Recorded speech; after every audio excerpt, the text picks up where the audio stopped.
Hi, welcome back to my channel dough to nature food and more. ಈಗ ನಾನು ಅನ್ನಕ್ಕೆ ಸಾರು, ಬೇಳೆ ಸಾರು ಮತ್ತು ತವ್ವಿ ಇದನ್ನೆಲ್ಲ ಮಾಡ್ಕೊಂಡು ಬೇಜಾರಾದಾಗ ಸೊಪ್ಪಿನ ಹುಳಿ ಇದೊಂದು ಥರದ ರಸಮ್ ಹೇಳ್ಕೊಡ್ತಾ ಇದ್ದೀನಿ ನಿಮಗೆ ನಾನು. Hi, welcome back to my channel dough to nature food and more.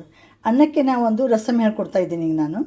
ನೋಡಿ, ಒಂದು ಅರ್ಧ ಬಟ್ಲಷ್ಟು ತೊಗರಿಬೇಳೆ ಹಾಕಿದ್ದೀನಿ ಇದು ಕುಕ್ಕರ್ನಲ್ಲಿ. ಆಮೇಲೆ 2 ಒಳ್ಳೆ ಹಣ್ಣಾಗಿದ್ದು ಕೆಂಪು ಟೊಮೆಟೊ ಹಾಕಿದ್ದೀನಿ. ಅದರ ತುಂಬ ಏನು ಮಾಡಿದ್ದೀನಿ ತೆಗೆದ್ಬಿಟ್ಟು ಹಿಂಗೆ. ಆಮೇಲೆ ಸ್ವಲ್ಪ ಉಪ್ಪು, ಅರಿಶಿನ ಪುಡಿ, ಎಣ್ಣೆ ಹಾಕಿದ್ದನ್ನು ಒಂದು 4-5 ಸ್ವೀಟ್ ವಿಸಲ್ ಮಾಡಿಕೊಂಡು ಬೇಯಿಸ್ಕೊತೀನಿ ಮೊದಲು. ನೋಡಿ, ರಸಮ್ಗೆ ಈಗ ಒಂದು ಚಿಕ್ಕದಾದ ಮಸಾಲೆ ಕುಟ್ಕೊಳ್ಳಿ. ಒಂದು ಅರ್ಧ ಸ್ಪೂನಷ್ಟು ಮೆಣಸು, ಅರ್ಧ ಸ್ಪೂನಷ್ಟು ಜೀರಿಗೆ, ಆಮೇಲೆ ಒಂದು 2-3 ಬೆಳ್ಳುಳ್ಳಿ, ಒಂದು ಸ್ವಲ್ಪ ಹಸಿಮೆಣಸಿನ್ಕಾಯಿ ಹಾಕಿದ್ದನ್ನು ಕುಟ್ಟಾಣಿಯಿಂದ ಅವಳು ಚೌಳಾಗಿ ಕುಟ್ಕೋಬೇಕು. ಈಗ ಬೇಳೆ ಬೆಂದಿದೆ. ಇದರ ಮೇಲಿಂದು ಏನಂತಾರೆ ಟೊಮೆಟೊ ಅದಲ್ಲ, ಅದರ ಮೇಲಿಂದು ಸಿಪ್ಪೆ ತಗೊಂಡ್ಬಿಟ್ಟಿದ್ದೀನಿ. ಈಗ ಇದನ್ನು ಮ್ಯಾಶ್ ಮಾಡ್ತಾಯಿದ್ದೀನಿ ನಾನು. ನೋಡಿ, ಇದನ್ನು ಚೆನ್ನಾಗಿ ಏನು ಮಾಡ್ಕೋಬೇಕು, ಮ್ಯಾಶ್ ಮಾಡ್ಕೋಬೇಕು ಟೊಮೆಟೊ ಮತ್ತು ಬೇಳೆ ಎಲ್ಲ. ಈಗ ಮ್ಯಾಶ್ ಮಾಡಿದ್ದೀನಲ್ಲ, ಇದಕ್ಕೆ ಒಂದು ಗ್ಲಾಸ್ನಷ್ಟು ನೀರು ಹಾಕ್ತಾಯಿದ್ದೀನಿ. ನೀರು ಹಾಕಿಬಿಟ್ಟು ಇದಕ್ಕೆ ಕರಿಬೇವು ಹಾಕ್ತಾಯಿದ್ದೀನಿ. ಆಮೇಲೆ ಹಸಿಮೆಣ್ಸಿನ್ಕಾಯಿ ಹಾಕ್ತಾಯಿದ್ದೀನಿ. ಹಸಿಮೆಣ್ಸಿನ್ಕಾಯಿ ನೋಡಿ ನಿಮ್ಮ ಪ್ರಮಾಣ ನೋಡ್ಕೊಂಡು ಮಾಡಿ. ನಾವು ಸ್ವಲ್ಪ ಮಾಡ್ತಿರೋದ್ರಿಂದ ಒಂದು ಅರ್ಧ ಮೆಣಸಿನ್ಕಾಯಿ ಅಷ್ಟೇ ಹಾಕೀನಿ, ತುಂಬ ಖಾರ ಆಗ್ತದೆ ತಿಳ್ಕೊಂಡು.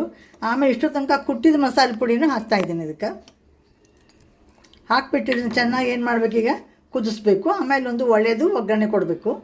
ನೋಡಿ, ಈಗ ರಸಮ್ ರೆಡಿ ಆಗಿದೆ. ಇದೆಲ್ಲ ಆಗಿದೆ. ಇದಕ್ಕೆ ಕೊತ್ತಂಬರಿನೂ ಹಾಕಿದ್ದೀನಿ, ಕುದೀತಾ ಇದೆ. ಇದಕ್ಕೊಂದು ಒಳ್ಳೆ ಒಗ್ಗರಣೆ ಕೊಡ್ತೀನಿ. ಬರೀ ಎಣ್ಣೆ, ಸಾಸಿವೆ ಮತ್ತು ಇಂಗು ಇಷ್ಟು ಹಾಕಿದ್ದು ಒಗ್ಗರಣೆ ಕೊಡ್ತೀನಿ ಇದಕ್ಕೆ. ನೋಡಿ, ಇಂಗು ಮತ್ತು ಇದ್ರದ್ದು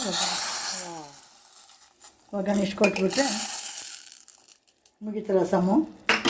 ಈ ರೀತಿ ಸಿಂಪಲ್ಲಾಗಿ ಒಂದು ರಸಮ್ ನೀವು ಮಾಡ್ಕೊಂಡು ನೋಡಿರಿ. ಅನ್ನಕ್ಕೆ ತುಂಬ ರುಚಿ ಆಗ್ತದೆ ಇದು.